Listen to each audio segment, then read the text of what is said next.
Okay, so let me hear an audio coming from a different group representative. Can you raise your hands? Group representative per group. Can you raise your hand? Group leader per no, per group. Taas ang kamay. Okay. Dalawa lang? Ay, dami nyo. O, nasaan yung iba? Can you raise your hand?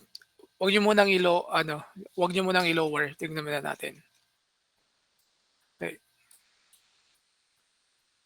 Okay, so I want the group representative to be attentive, no, when it comes to today's guidelines. So we called it guidelines. Hindi naman to araw-araw na discussion. So we just have continuous follow-up, no, for monitoring of your uh, proposal, no, title proposal. So whether or not may nagawa na ba kayo or naumpisahan na. So we have here Bragas, Pontevedra, Nerbiol, Avenue, and Avila, Jonalyn.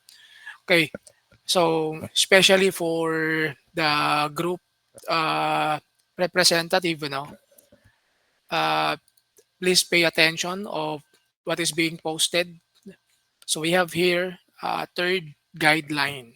Now the third guideline is this one, chapter 1 to 3. Check muna natin. Can you hear my audio? Narinig niyo ba yung audio ko? Okay. So, eto, tignan nyo yung nakapost natin under classwork. I have posted a new guidelines that includes the entire chapters starting from chapter 1, chapter 2, and chapter 3. As you notice, this is the new format. No? Ito yung new format. Ito yung anticipated natin. No? This is the anticipated or expected uh, final 1 to 3. Pero hindi pa yung final talaga na 1 to 5. 1 to 3 lang, no? The overall chapter 1 to 3 to be presented, no? Eventually, ito yung expect natin sa documentation ninyo na laman. Okay? So, expected during your defense, ito yung laman. Then you can just simply download the document, no? So you can follow the proper format. Kaya in-upload ko yung mismong sample na documentation. Okay? And if you notice, wala pa yung laman dyan na page numbering sa baba. So dapat meron yung page numbering. But later nyo na yan po problemahin. Ito muna yung content. So if you notice here, meron ditong title. So yung title, you can create your title after reading several studies, no, from related literature. So my steps tayo doon, posted na rin. Okay, for those a group representative, you may now lower your hand. Proceed tayo dito sa discussion. So after you download the document, you can just simply replace the title. Pero as of now, hindi nyo pa muna ito gagawin. Ano? Overview lang muna ito. So you have an idea on how it looks like when it comes to your chapter 1 to 3 documentation. Ito yung pagkakasunod-sunod. Okay? You can just simply replace this one with your title eventually, no? And then include the group representative to be followed by the member's name and ayan, no? Group representative, member number 1 and member number 2. Then the year, no? School year.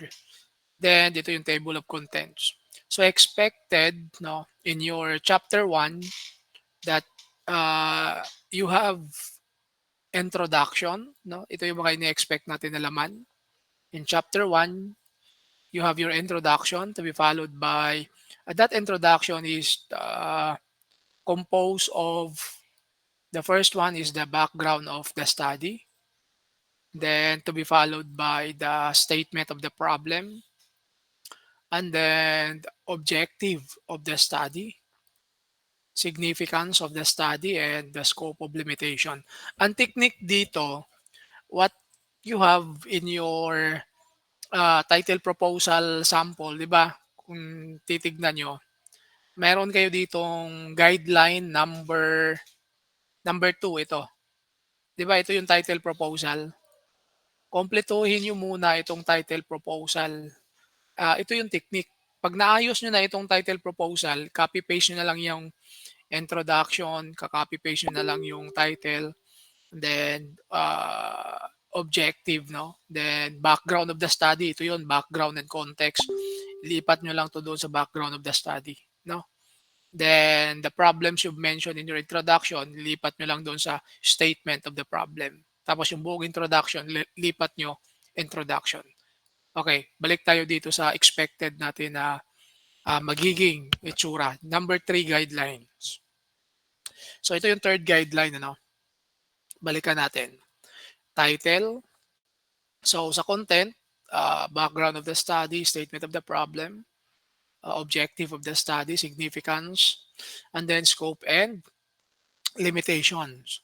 In your chapter 2, you have review of the related literature and studies. Una yung gagawin, you need to mention the theoretical background. You need also to mention the related literatures na nabasa niyo, no? Not only one but at least marami, no? Then yung mga related studies na nabasa niyo, i-mention niyo, and then the definition of terms. Ano yung mga 'to? Itong mga 'to puwede niyong, kasi 'di ba yung una yung gagawin, nagbabasa kayo ng mga related literatures. Ang technique, puwede ngang unahin niyo talaga 'to, eh, chapter number 2. Focus more on the title, 'no, na gusto niyong i-conduct na study. Then after that one, you need to read several related literatures as I instructed you last week pa. Since even since during the very first week, no, of the class, ini-instruct ko na kayo that you need to refer in our posted sample title. Ito, ano yun? Step number 1, di ba? Ito yun. Meron kayo dito, step number 1, step number 2, then step number 3. I-focus nyo muna. Ito yung una kong pinapa-focus sa inyo last time. Basahin nyo yung number 1 guideline. Meron dito mga sample title. So, ito yung guidelines on how are you going to select. Ano ba yung kailangan yung i-focus? Like for example, kung magpo-focus kayo ng ito, comprehensive study of cyber physical system in smart city. Or di kaya itong pangalawa, like for example, crowd sourcing for data labeling and annotation in machine learning. Or di kaya kung deepfake ang focus nyo, like for example, analysis of a deepfake detection technique in multimedia content. So kung ito yung focus nyo, deepfake detection, you need to read several related literatures na related sa deepfake. Yun yung tinutukoy natin, no? So, pag sinabi nating related literatures, those are the references. Those are the studies conducted by other researcher, no? Yung mga na-publish na nila na studies, na-publish na nila na journal, na-publish na nila na book, no? Na-publish na nila na ebook or kahit hard copy. Basta related studies. At least you know already what's your focus, no, when it comes to your study. So alamin niyo muna ano bang dapat yung i-focus. So example, ito yung fino-focus nyo, deep fake.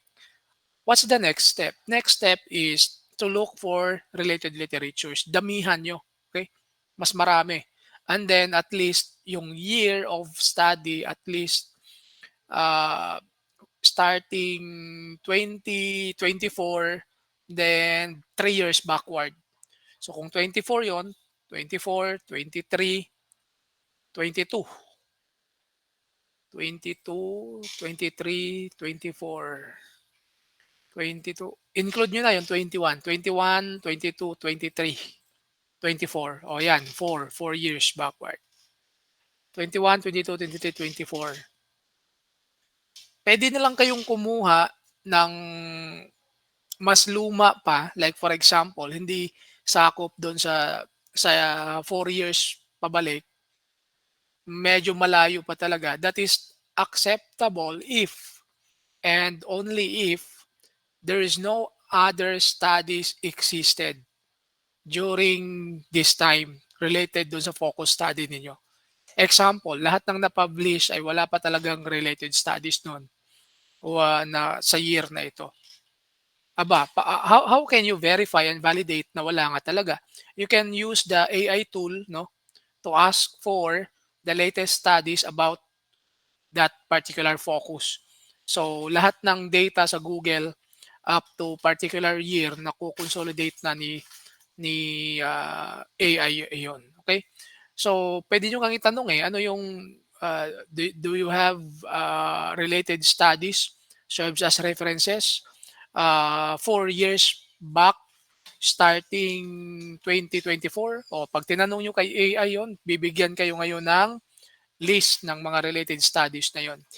So, actually, you can just simply use the AI as a tool para mag-guide kayo.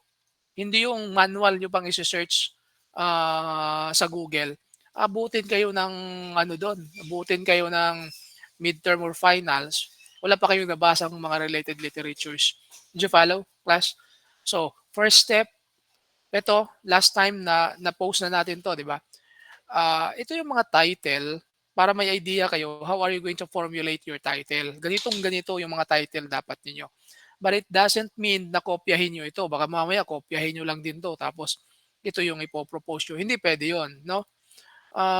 We post this serves as an example para alam niyo paano ba yung format ng title ninyo. Dapat ganito yung mga format ng title ninyo.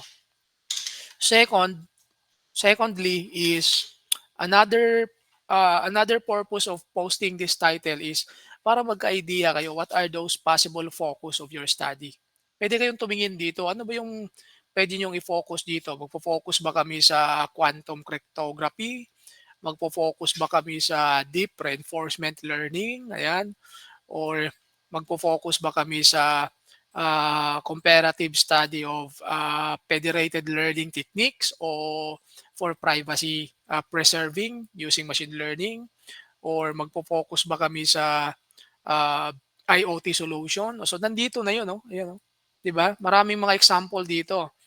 Marami kayong puwedeng pagpilian na focus or magfo-focus ba kayo sa NLP 'no, or neural network ba or natural language? So, ang pinaka-first step is basahin niyo muna lahat ito. Last time na-discuss na natin 'to.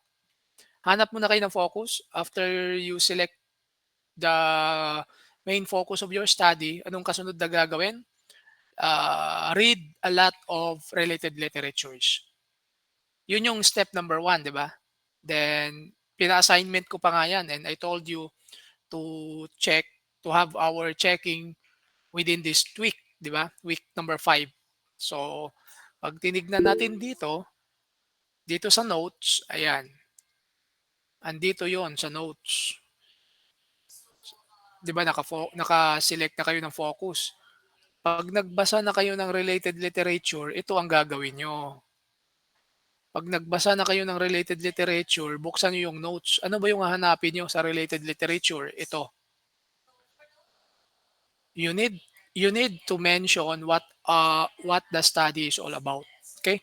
After reading the related literature. And then what algorithms are being used, no, when it comes to that related literature. And then how does it works? Paano siya gumana?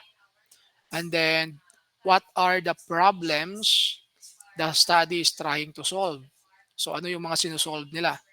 Then how does the study solve the problem? Then what are those problems that the study was not able to solve? Kung ano yung mga hindi nila na-solve. Okay? So ito yung guide, step number 1. Supposed to be check natin yun ngayon. But perhaps, ah, malamang wala pa kayo sigurong kulang pa, no? Kasi yung reading of related literatures it takes a lot of time.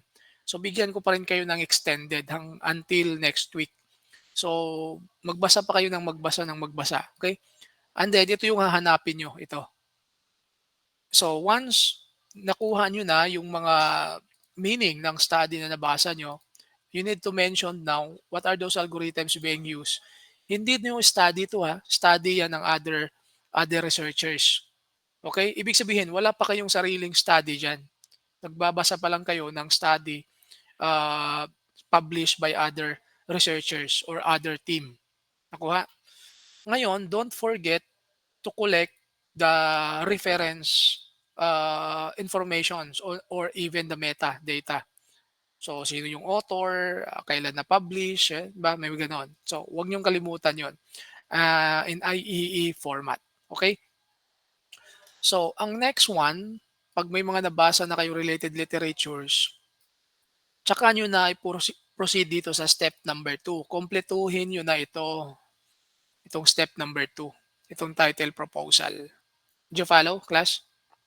Ito na yon. Tapos ito yung references. Ganito ang format ng references niyo dapat. Ganyan. Okay? So, ito, I guess na-discuss na natin to, tama? So, susundan nyo na lang ito.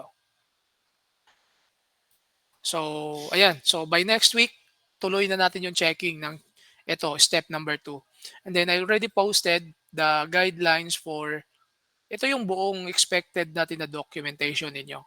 Pwede nyo na rin itong i-download, no? Para pag nabuo na yung number 2, itong number 2, pag nabuo na to, na-approve na to, so by next week mag-approval tayo. Ang tawag natin doon is partial approval. Hindi pa yon 100% approved. I-record natin yung mga group, tapos tignan natin yung inaano nyo na title, then approve partially. Then ang final approval during your defense na. Did you get the point? So I guess that's all for today.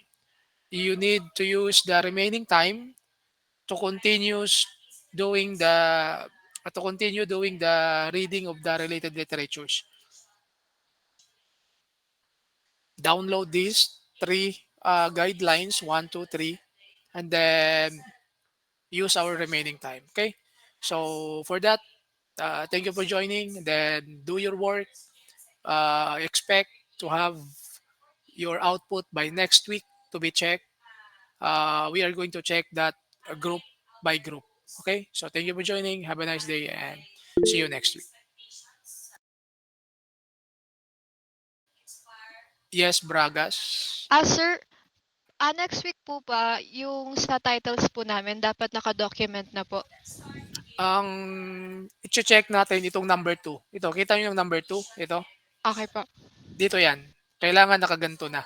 Okay po. Oo. Sige.